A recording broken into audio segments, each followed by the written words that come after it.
In Helios, we see Liza talking with someone in one of the warehouses.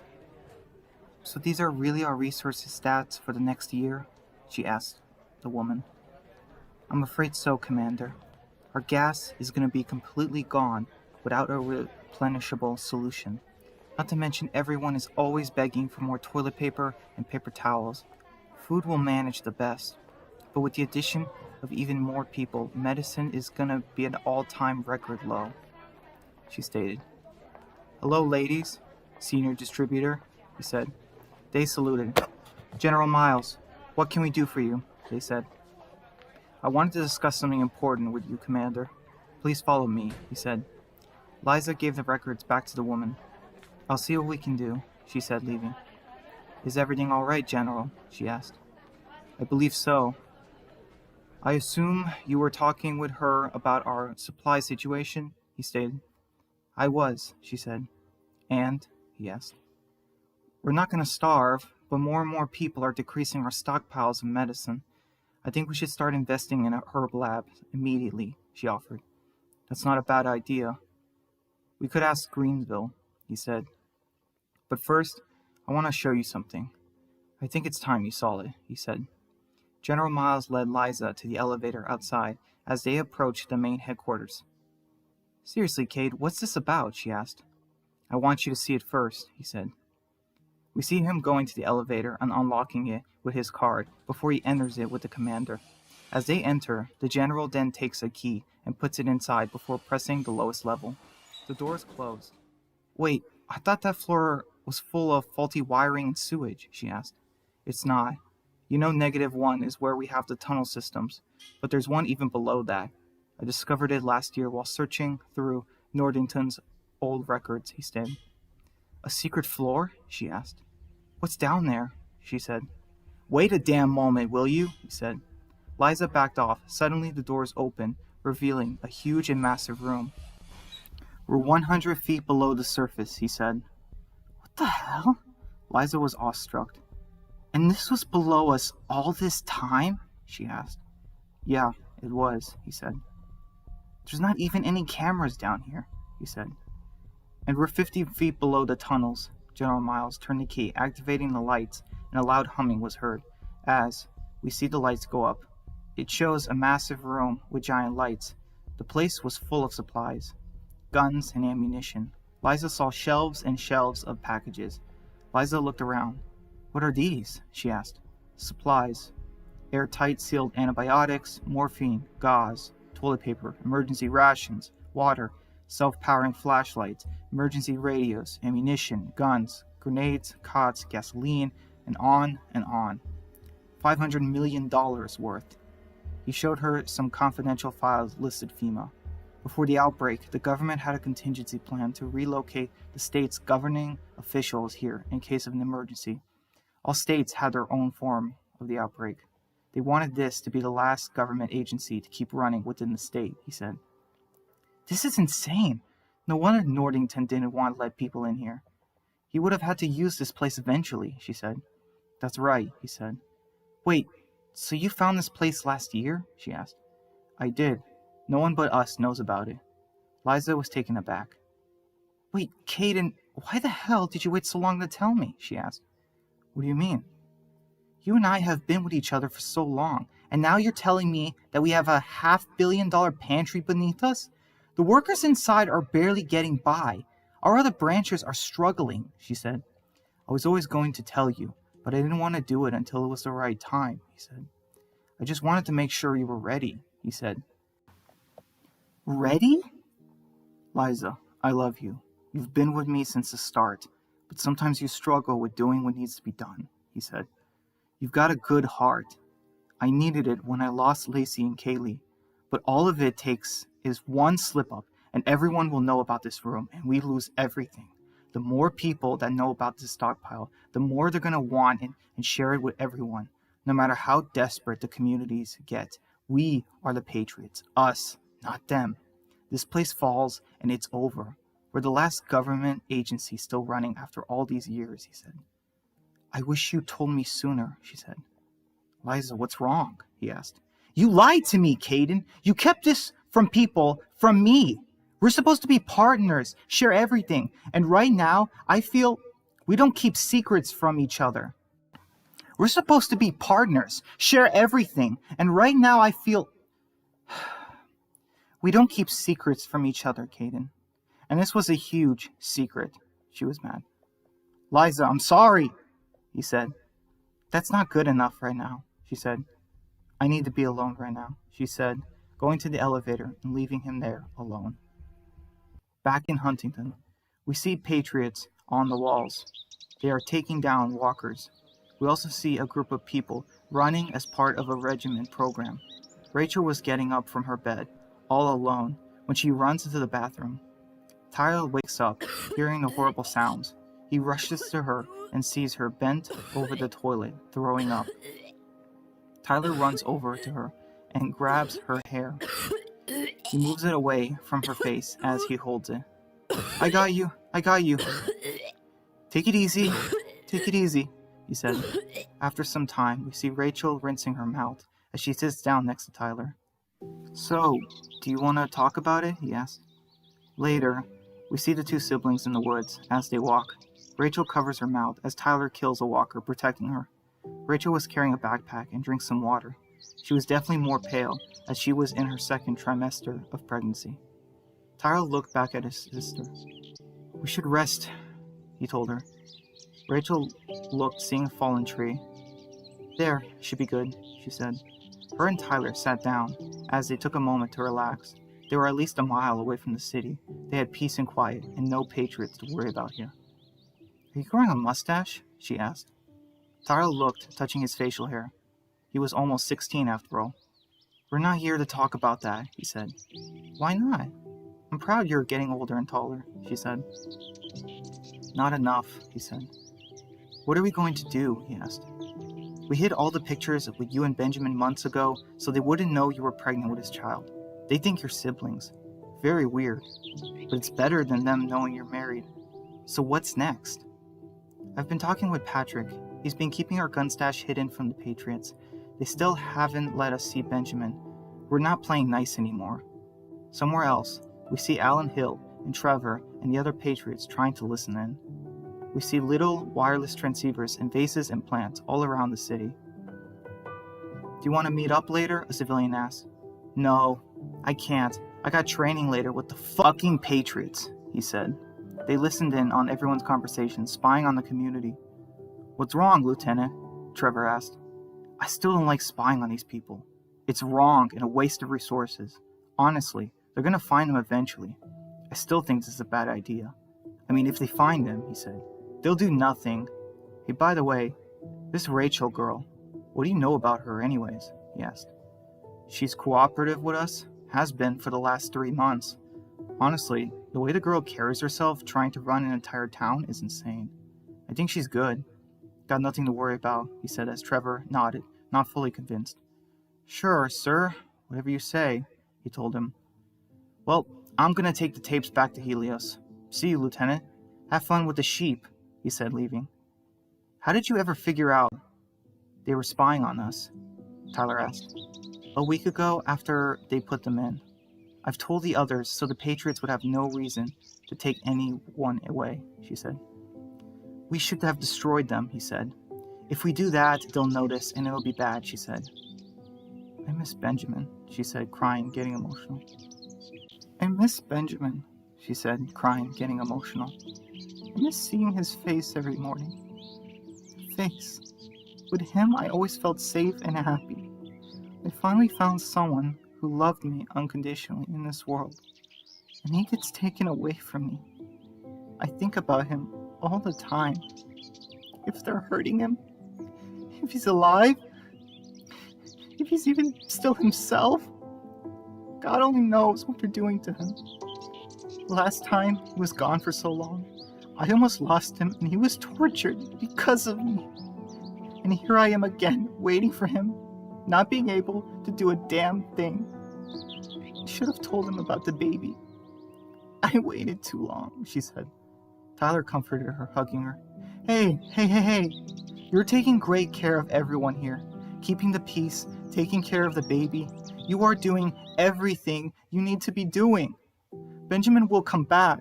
He always comes back. We'll be a family again, he told her. I miss him too. Benjamin was more of a brother to me than Damien and Philip, he said. You know, when I first killed somebody, it was back home when the Ragers attacked. It was a girl my age. Her name was Brenda. When I first killed her, I finally realized how Benjamin must have felt when he killed Damien. I know he was our brother, and a part of me will always love him. But Benjamin was right to do what he did, she said. I killed that night too. God, I saved Rebecca. I went all out on a woman trying to kill her. I can still hear her screams in my head, he said. You know, I was jealous of Benjamin, Tyler said. Rachel was surprised. I was jealous you spent more time with him than us, he said. And now we have each other, all to ourselves, and I'm still not happy, he said. It was fine when everyone else was still here. I miss him, Carla, and Sean. I really hope they're okay, he said. What if I die next? Tyler asked. Don't talk like that, she said. I'm sorry, he said. I just feel so useless, he told her. Not fighting is not the same as doing nothing, she said. I was doing nothing for 17 years, but then we met Benjamin, who freed us. And now another group is trying to ruin our lives, but no more. She checked the time. We should go, she said. They got up and walked into the woods, seeing something. Tyler looked, seeing Angela. Rachel hugged her as they greeted. Rachel! It's so good to see you again, she said. I'm glad to see you too. Tyler waved to her and the others. We have some food. And suddenly, they saw Manny and Obadiah too. Rachel? Tyler? Rachel hugged both men as well. How are you feeling? She asked. Manny was dead. My body is all healed up, but I'm still not getting any better with what's happened, he said. How are you holding up, Rachel? Obadiah asked. I'm hanging on as the best I can. I'm worried about the baby, but Dr. Roberts says he's healthy. He? Obadiah asked. Or she said. Rachel, I know you have a lot to deal with, everything, with the baby and all, he said. But we still haven't made our move on the Patriots, he told her. I know you all want justice for Carla. You're damn right I do, he said. Those fuckers need to pay. It's language, Obadiah said, reprimanding him. Not in front of the baby, he said. Manny was annoyed. Carla died for what? Nothing. Because that's what it's starting to feel like, he said. No, of course not. But we're still not yet ready for war, she said. We have guns, we have the drive, and we have the location. I used to go there. I know everything about that place. We can hit them hard before they know what hit them, he told her. We don't have soldiers, she said. She's right, Angela said. I can only get about 17 people. We're recruiting as many people as possible, but there's not many people left out there after all these years, she said. We attack now, and Caden will wipe us out. We need allies on the inside. Maybe we can convince Hill to turn against the general, Obadiah said. We do that, and we'll die. We can't trust him. He's the enemy. We kill the enemies, he said. A little later, we see Rachel and the others walking as Tyler looks, seeing Dan and Alexa with some horses. They were packing up. Hey, what are Dan and her doing here? He asked. They're leaving, she told him. Wait, what? Why? Tyler was confused. I can't thank you two enough for going out there, she told him. We want to, he told her. But are you sure they won't notice us being gone? He asked. Angela brought us 2 spare horses to replace them, and they won't even notice you're gone, she told him. Wait, where are you guys going? Tyler asked them. We're gonna look for help, he told him. Any kind of help. Soldiers, guns, vehicles, anything we need for war, he told him. Honestly, we need the break from this place. No offense, Alexa said. None taken, Rachel said. You guys should stop off at the military base north or east. Those should be free of any Patriots. Will you look after Jose? He should be at the hydro plant, even if they need him. I'd like someone to make sure he's okay, he asked. Of course, Rachel said, shaking their hands. I can't thank you enough, both of you, she said. Hopefully we won't run into the CRM, she said. Honestly, they might be a good thing. At least we know they can take out these Patriots, he said. Yeah, and all of us with them, Tyler said. Yeah, there is that. Just trying to look on the bright side, Dan said. We won't fail you guys. This is our home. We took it from the dead. Now we're going to take it from the living, he said. Take care of yourselves, Dan said as he got on top of the horse. Be safe. We'll be back as soon as we can. They waved each other as Dan and Lexa took off on their horses. They went down the road as a few walkers were chasing them. Luckily, they outran them. Rachel and Tyler and Angela looked on. Well, I need to get back too before they notice I'm gone, she told them. Rachel and Angela hugged. You take care of yourself, she said. You too. And remember, you can always leave and come to us if you need to run, she said. I appreciate that, Angela. But Benjamin made this place our home, and I'm not going to run from it without a fight, she said. In the beautiful lake town, we see a woman get up and walk around. She makes some coffee. She looks at her family portrait. She looks at herself, seeing a man and two young kids. A younger woman, her daughter, and a young man, Henry. She puts it down. She goes outside and sees a family. Good morning, Christina. How are you doing? She asked. Hello, Cloris. Good for the most part. Would be nice if these food prices went down, she said. I know, she said. Cloris sees her daughter. Good morning, Mom. Her daughter greeted her. Good morning, hon. Suddenly, she hears a shout from behind her and looks, seeing the supply group come back. Several women were hurt. Tiffany ran forward. Get them to the infirmary, she said. We see several injured as Cloris runs. What happened? Where's Henry? She asked. Suddenly, several men show up at the gates and throw a woman's corpse on the ground. Everyone was horrified as they looked. Leo, a man, stepped forward. The man smiled. You're the leader? He asked. Everyone was scared as he tossed a head to them. It rolled as it skidded on the concrete and started to growl at them. I'm hungry, he said, as Cloris and the others looked on terrified. Hours later, we see Benjamin, Trevor, and the other Patriots enter Greensville. They talk with Cloris. They call themselves the Trappers. We sent some people on a supply run into the city a few days ago. My son went with them, she said. She was terrified. Benjamin looked on indifferent. What's his name? Trevor asked. Leo Winston, she said. Holy shit! Short guy, stubby? Trevor asked. Trevor pulled Benjamin to the side. He's one of ours, who used to be, until this fucker killed our men, stole our truck, and went fucking AWOL, he told Benjamin. A deserter? Benjamin asked. Yes, a fucking deserter. We don't have enough time to head back. We're going now with who we have. And don't screw up, or else you're gonna be losing another friend, Black Wolf, he said. Benjamin cracked his neck as Trevor left him. That pissed him off, as Benjamin whispered. Fucker.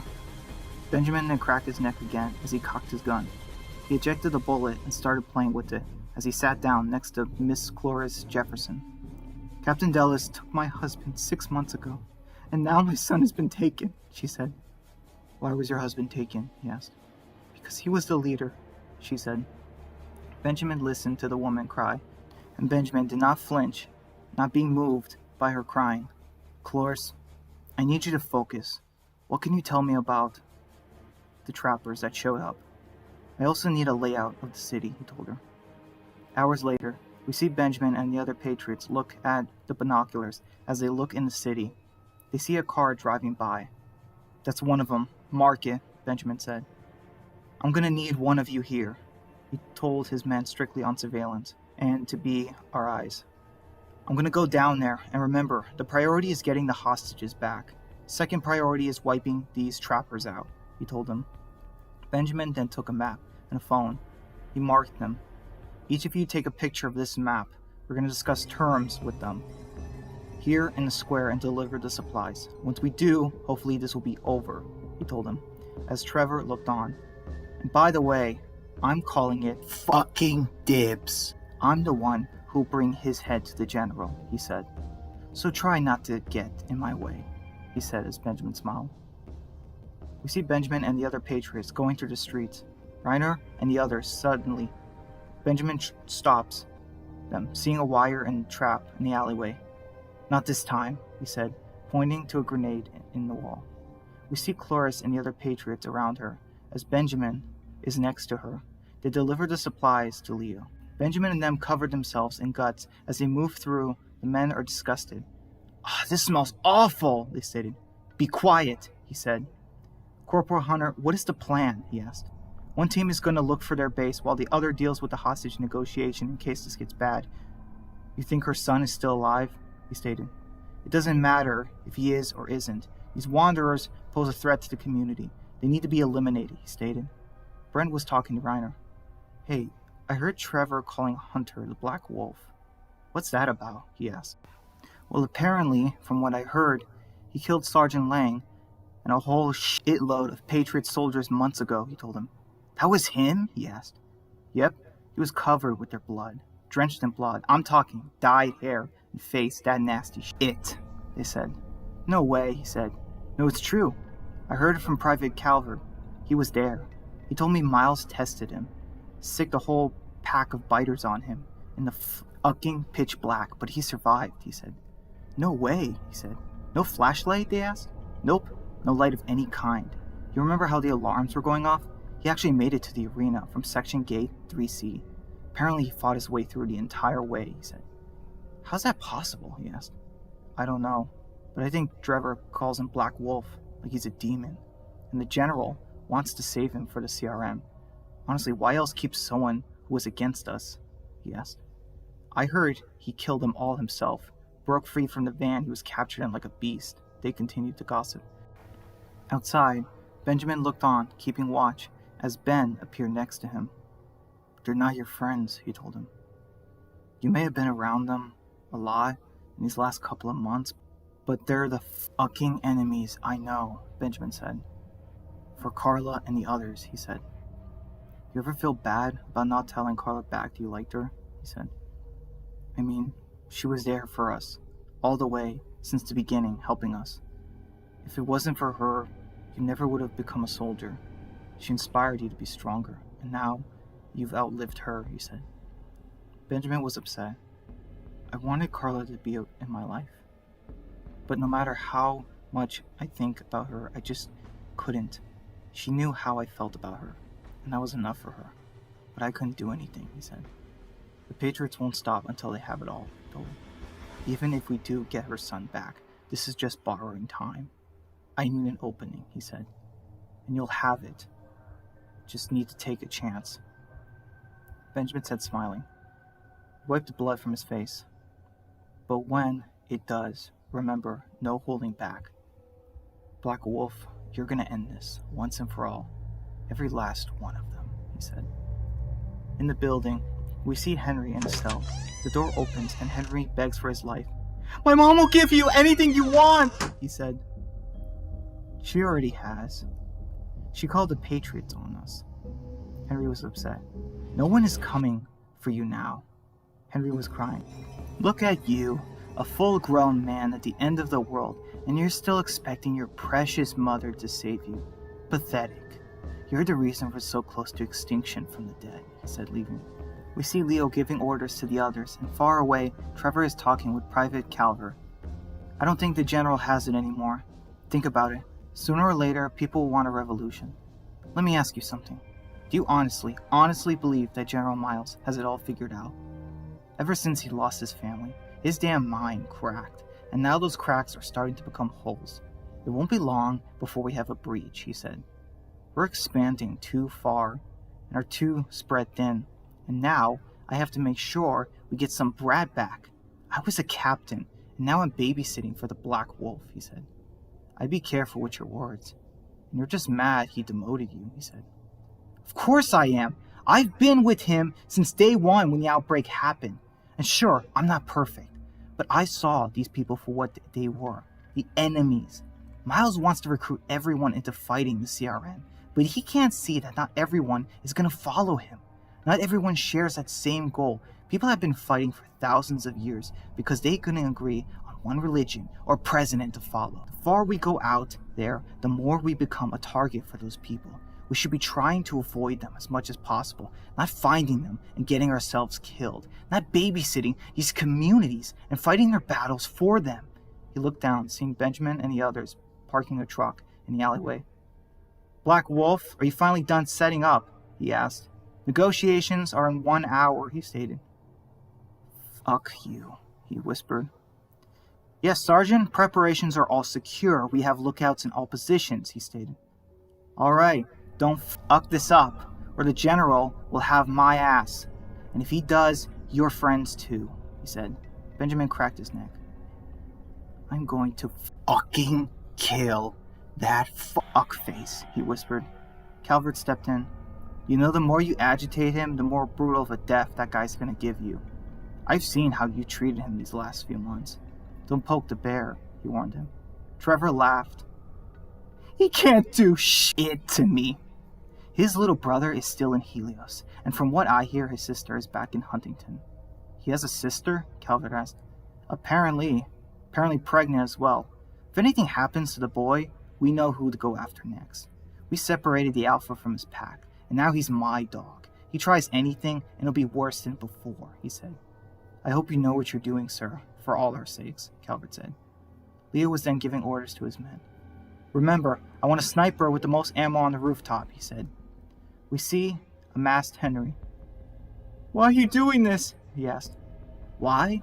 Because you and your people live in your fancy community, and then you come here on our territory, wanting to take whatever you can. Well, that's not how things work. This city is ours. We kill trespassers. The only reason you're still breeding is because you're slightly more useful alive to me than dead, he said. You want to know something? Parents will do anything for their kids. Anything. Sacrifice their lives, health. I had a mother. She worked to give me and my brother a clean house, and she did. She had friends and would do favors for them.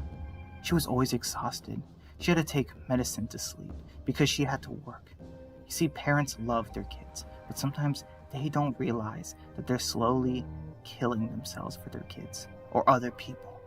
My mother would ask for help, and we helped her, but none of her so-called friends helped her when she needed it the most. She didn't get it. She had arthritis. My grandma had it too. It's genetic.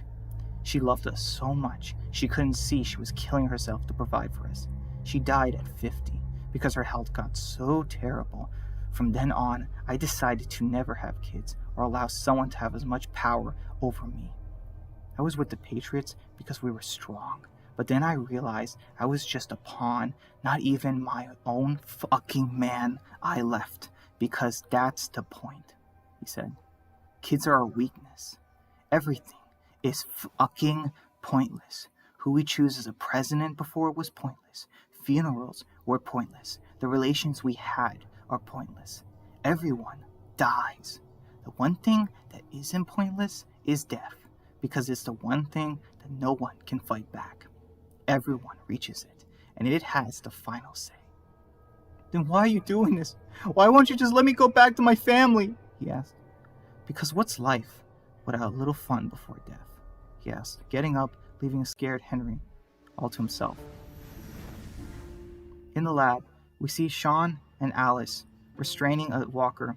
They place some headphones on the walker's head. Test subject 1 is showing no reaction to the classical music, whereas test subject number 2 is showing some signs of possible calmness through the selected music, she stated. John finished and sat down. Why are we doing this? He asked. It's fucking pointless, he said. Alice took a break. It's not pointless, Sean, she said. The fuck it isn't. These things are dead. That's it. There's nothing left of them after. My mother turned 3 years ago. She was fucking murdered by soldiers, and she turned on me. She tried to kill me, and I hid myself in a room. And then it was Benjamin who saved me, he said. Alice was surprised. We can take a break from now, she said. Why don't you tell me about Benjamin, she asked. Why would I want to do that, he asked. Because it might make you feel better. I see you miss him a lot. I took psychology before the outbreak, so I understand people, and especially kids. You're hurting right now, Sean, and I want to help you, she said. I'm not some damn scientist that kills people and studies their decayed bodies with no morality. I'm not a psychopath, Alice told him. I went to college as an art major. I eventually changed majors, going into psychology.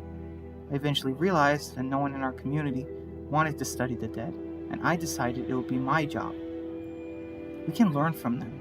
If we can learn how biters work, she said, then maybe we can find a way to beat them once and for all. Sean would open up talking about Benjamin. It all started when I was 11, a month after it all happened. My dad went missing one night, and Sean continued on and told her everything he felt about his big brother. In the street, we see Benjamin and his crew waiting as they look on top. Everyone time formation. Lead is coming. I repeat, lead is coming. Awaiting visibility on package, he stated. Everyone was on alert as we see a truck drive through the streets. On the rooftops, Trapper can be seen, holding bottles, bow and arrows, bricks, and simple guns. Benjamin looked, seeing birds leaving on the rooftops. He could feel their eyes. Far away, we see Trevor aiming his sniper rifle. He hovers over Benjamin and them and looks through hostiles on the roof all around them. Rooftops are all clear, Black Wolf, he lied. Benjamin took the radio. Understood, sir, Benjamin stated. Suddenly they looked, seeing the man himself. Black Wolf? Miles got another dog? Thought Trevor was the only one, he stated. I'm no one's dog, Benjamin stated. All these years, hundreds of miles, and Miles wasn't man enough to come get me himself, he mocked. You have something I want. Henry Jefferson and the other hostages from Greensville, he told him. No, not so fucking fast. Where's my gift? He asked. Benjamin nodded and they backed up a truck. Benjamin removed the tarp.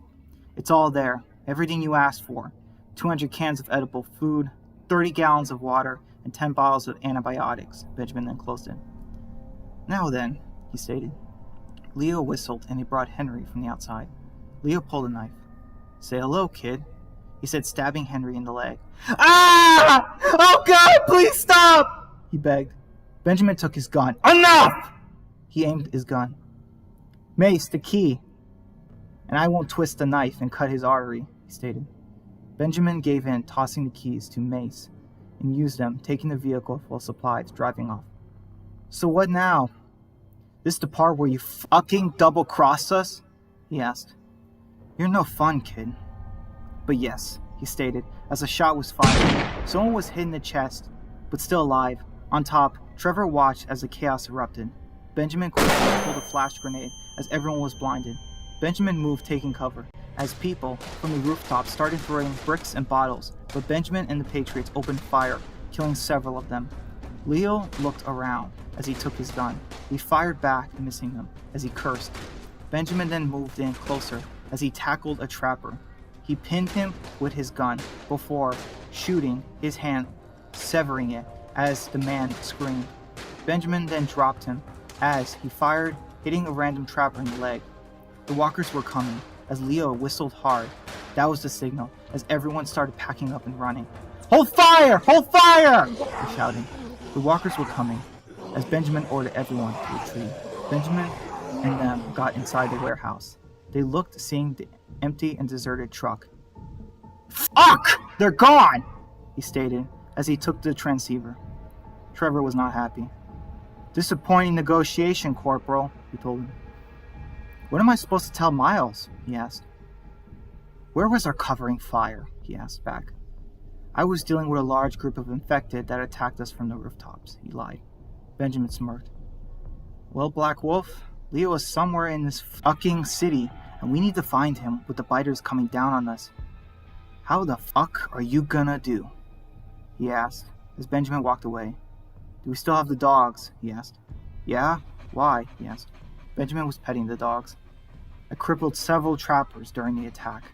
I shot one man in the femoral artery, another man's hand clean off. Doubtful they'll make it. If Winston dumped the bodies, then the dogs can pick them up, which means they'll have a location. Dogs can smell for miles. If they smell blood, we'll have our trappers, he told him. And that way, we get everyone out, he told him. This better fucking work, Trevor warned him, or your boy's gonna get it, and I'm really looking forward to the sounds he'd make hanging, he said. Benjamin stood still, angry. as he heard screaming in his head. We see a young boy beating someone as Benjamin tries to snap out of it. "You should kill him now," Ben said next to him. "Come on, kill the fucker that killed Carla. It's what you want, isn't it?" he asked, whispering into Benjamin's head. Benjamin heard ringing and remembered what Trevor put him through. He grabbed his gun. "Sir?" Brent tapped him on the shoulder. Benjamin snapped out of his trance.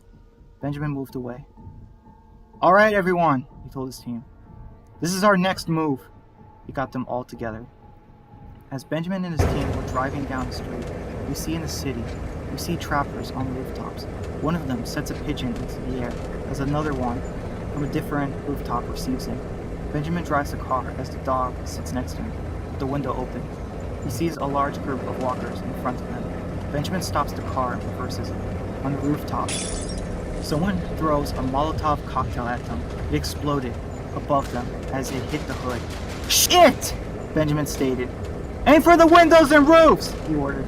The soldiers looked, seeing many people on the rooftops and windows. They fired but missed. "I can't see them anymore!" he stated. Elsewhere, as Trevor drove, he saw a small herd. "Fucking shitheads!" He drove through them, crashing into the group. As he did, the tires exploded as they had hidden spikes through them. "Fuck! What the fuck was that?" he asked. Trevor and his team looked outside. They had fucking spikes! Trevor and them armed up. "Stay on alert! If they have all these traps, we must be close," he stated. Suddenly a bottle was thrown as a soldier exploded in fire. He screamed in agony as he ran, being set on fire. "Shit!" he shouted. "Hostile! Hostile!" They quickly moved. "Head into the building! Go! Go!" he shouted. They went through the building and he kicked down the front door. We see trappers inside the building. One of them cuts a rope. A bag is dropped under them. "Come out now!" Trevor shouted when the man next to him was crashed by the bag. "Oh, come the fuck on!" he shouted. "Stop killing my men!" he shouted. He fired his gun multiple times, killing 2 trappers. "Ah! Now we're fucking cooking! Come on, kill these assholes!" he shouted. Back with Benjamin, him and the others drove, and on the rooftops we see a trapper dropping a lighter. As the lighter dropped, suddenly in front of them, the path lit up in flames as Benjamin braked. He then looked, seeing an armored and boarded up bus as several rifles began poking out of it. "Get down!" he shouted as they fired. Gunfire hit the seats, but Benjamin and the dog and the others ran, heading into one of the alleyways. Walkers were everywhere, too, due to the massive gunfire. Above them, a trapper was holding a cinder block as Benjamin killed the walker and turned to him, seeing a raider. Benjamin fired his gun, hitting them. "Come on, move!" he said, as the man dropped the block on the man's head right in front of him. The block crushed the man's head as his head exploded, blood smearing in front of Benjamin. Benjamin grabbed his back, tossing in a grenade, tossing it into the window. It exploded as Benjamin moved forward and acted quickly. He looked, seeing a fire escape. "Give me a boost!" he shouted. Benjamin was given a boost as he jumped, grabbing and pulling down the fire escape. "Come on, climb!" he ordered as the biters were coming. Benjamin looked, seeing the dog running to him. He turned before he saw a small part of a window boarded up. Benjamin whistled and pointed for the dog. The dog listened, heading inside the small opening, leaving the alleyway. Benjamin climbed up as Brent screamed by them. "Oh my God, no, no!" he screamed, but Benjamin grabbed his hand. "Come on!" he shouted. He pulled him up as they got inside the building. You saved my life," Brent stated. Benjamin and them moved to the building. "Watch out for traps!" he shouted. As they moved through the rooftops, Benjamin fired his gun, hitting the trapper. They were all exposed on the rooftops as Benjamin and them mowed them down. Not far, Leo was on the rooftop looking on before sending another pigeon. He sends another one in a different direction. We see the pigeon fly over the city and the dead as it enters another pigeon coop. A lone trapper gets the message and looks at it. "We need everyone," he stated. Dozens of them begin arming up, taking bows and arrows and crossbows, fire bombs, and other melee weapons before heading to the base. Meanwhile, Trevor and his team kill several trappers. The hallways were bloody as they exit a door. They come across an alleyway when they hear crying. The soldiers stopped, hearing it. "Is that a baby crying?" someone asked. Where's it coming from? The soldier asked. Fucking forget it, Trevor said. A couple of soldiers went off from the group as Trevor continued leading the group. Alright everyone, keep on alert, he said, unaware they went to it. As Trevor was quietly killing zombies, he noticed that people were heading into the buildings. Shit! Trappers! He fired his gun, hitting several of them, killing them. In the alleyway, the female soldier went to the dumpster, opening it. There was a tape recorder inside of the dumpster. As a thread was pulled, a pin was pulled, dropping a grenade as it exploded, killing all the soldiers near it. Trevor pulled back to his men. Wait, where's Private Wallace and the others? He asked. Shit! He said. You incompetent fucks! Back with Benjamin. The dog comes back as Benjamin smiles a little.